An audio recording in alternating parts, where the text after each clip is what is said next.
Assalamualaikum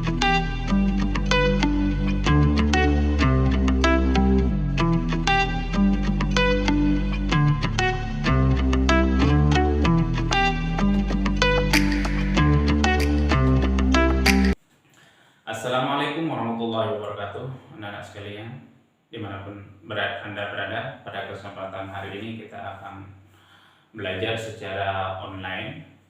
Ini pelajaran kita pada hari ini adalah akidah, mata pelajaran akidah akhlak. Baiklah, untuk menghemat waktu anak-anak sekalian, kita mulaikan saja pelajaran kita ini, yakni tentang pengertian daripada akidah. Ini dibahas dalam bab pertama, ya. Anak-anak sekalian, marilah kita perhatikan bahwa pengertian daripada akidah secara bahasa. Jadi akidah secara bahasa berarti berasal dari kata aqada, yaqidu aqidatan, ya, yang berarti ikatan atau perjanjian. Anak-anak sekalian, para ulama memberikan pengertian tentang akidah ini, yakni ma'aqada alaihi al-qalbu wal-dhamir, yang artinya sesuatu yang terikat kepadanya hati dan hati nurani. Anak-anak sekalian, di dalam Al-Quran sering disebutkan tentang akidah ini, di antara lain di dalam surat Al-Maidah ayat pertama yang berbunyi ya ayyuhallazina amanu ufu bil uqud, yang artinya wahai orang-orang yang beriman, penuhilah akad-akad itu. Jadi adapun yang dimaksud dengan akidah adalah janji atau keyakinan kepada Allah Subhanahu wa taala. Anak-anak sekalian, kemudian menurut istilah, akidah adalah suatu pokok atau dasar keyakinan yang harus dipegang oleh orang-orang yang mempercayainya. Dengan begitu juga akidah Islam, al-aqidah al-islamiyah, bisa diartikan sebagai pokok-pokok kepercayaan yang harus diyakini kebenarannya oleh setiap orang yang beragama Islam.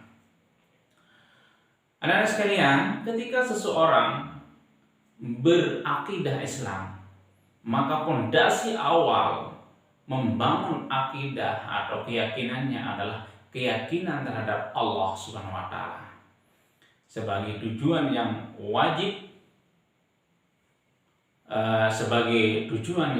disembah. Tuhan yang Maha Esa, pencipta dan pengatur alam semesta, serta zat gaib yang merupakan sumber dari segala hal, termasuk juga kewajiban menjalankan aturannya dalam segala hal aspek kehidupan, baik yang berhubungan dengan ibadah ataupun muamalah yang erat hubungannya dengan interaksi dengan sesama makhluk. Anak-anak sekalian, jadi oleh karenanya misi pertama yang diemban oleh setiap rasul untuk disampaikan kepada umat manusia adalah konsep ketuhanan. Sebagaimana firman Allah SWT dalam Al-Quran surat An-Nahl ayat 36 sebagai berikut. Ya, silakan perhatikan di layar. Walaqad ba'atsna fi kulli ummatin rasulan an ibudullaha wajtanibut taghut faminhum man hadallah wa minhum man haqqat 'alaihi ad-dhalalah fasiru fil ardi fanzuru kaifa kana 'aqibatul mukazzibin. Yang artinya, anak sekalian, dan sesungguhnya kami telah mengutus dalam kalangan tiap-tiap umat seorang rasul dengan memerintahkannya menyerukan mereka, hendaklah kamu menyembah Allah dan jauhi tagut. Maka di antara mereka yang menerima seruan Rasulullah itu ada yang diberi hidayah, petunjuk oleh Allah SWT, dan ada yang berhak ditimpa kesesatan. Oleh itu, ngebaralah kamu di muka bumi, kemudian lihatlah bagaimana buruknya kesudahan umat-umat yang mendustakan rasul-rasulnya. Quran surah An-Nahl ayat 36. Jadi anak-anak sekalian, setiap rasul itu punya misi, yaitu mengemban suatu tugas dari Allah SWT untuk menyampaikan kepada umat manusia konsep ketuhanan atau tentang ketauhidan. Nah, kemudian di sini anak sekalian, dasar-dasar akidah Islam tidak lain dan tidak bukan adalah dasar hukum akidah Islam itu adalah Al-Quran dan As-Sunnah. Kemudian apa itu Al-Quran? Al-Quran adalah firman Allah SWT yang diwahyukan kepada Nabi Muhammad SAW dengan perantaraan malaikat Jibril. Anak-anak sekalian, kemudian melalui Al-Quran inilah Allah SWT menuangkan firman-firman-Nya berkenaan dengan berkenaan dengan konsep-konsep akidah yang benar harus diyakini dan dijalani secara mutlak serta tidak boleh ditawar oleh semua umat.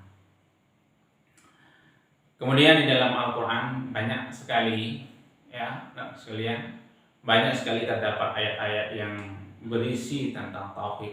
Di antaranya adalah Quran surah Al-Ikhlas ayat 1-4 yang berbunyi Bismillahirrahmanirrahim. Qul huwallahu ahad, Allahus samad, lam yalid wa lam yulad wa lam yakul lahu kufuwan ahad. Yang artinya, katakanlah bahwa Tuhan itu satu, yaitu Tuhan itu esa, Allah adalah tempat bergantung, lam yalid wa lam yulad, Allah tidak beranak dan tidak dibanakan, wa lam yakul lahu kufuwan ahad, dan Allah itu tidak ada sesuatu apapun yang setara dengan Dia. Allah itu Maha Esa. Kemudian juga di samping surat Ikhlas ada juga ayat-ayat lain banyak sekali yang membahas tentang ketauhidan ini. Kemudian itu juga disebutkan dalam surat An-Nisa ayat 136 yang berbunyi Ya ayyuhalladzina aminu billah wa rasulihi wal kitabil ladzi nazzala ala rasulihi wal kitabil ladzi anzala min qablu wal kitabil ladzi anzala min qablu wa man yakfur billah wa malaikatihi wa kutubihi wa rusulihi wal yawmil akhir faqad dhalla dhalalan ba'ida. Artinya anak-anak sekalian, wahai orang-orang yang beriman, tetaplah beriman kepada Allah SWT dan Rasulnya, dan kepada kitab yang Allah turunkan kepada Rasulnya serta kitab yang Allah turunkan sebelumnya. Barang siapa yang kafir kepada Allah, malaikat-malaikatnya, kitab-kitabnya, rasul-rasulnya, dan hari kemudian, maka sesungguhnya orang itu sesat sejauh-jauhnya. Ini penjelasan di dalam surat An-Nisa ayat 136. Nah, kemudian apa itu hadis? Hadis adalah segala ucapan, perkataan, dan takrir. Itu yang maksud dengan takrir itu adalah sikap diamnya Nabi Muhammad SAW. Anak-anak sekalian, Islam telah menegaskan bahwa hadis menjadi hukum Islam kedua setelah Al-Quran, baik secara hukum dalam akidah maupun dalam semua persoalan hidup.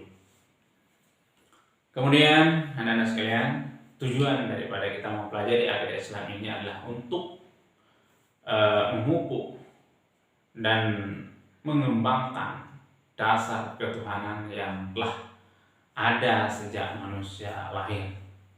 Ya, kemudian untuk menghindarkan diri dari kemusyrikan. Kemudian untuk menghindarkan diri dari pengaruh akal pikiran yang menyesatkan. Demikianlah anak-anak sekalian pelajaran kita pada kesempatan hari ini. Mudah-mudahan bisa dimengerti dan bisa dipahami.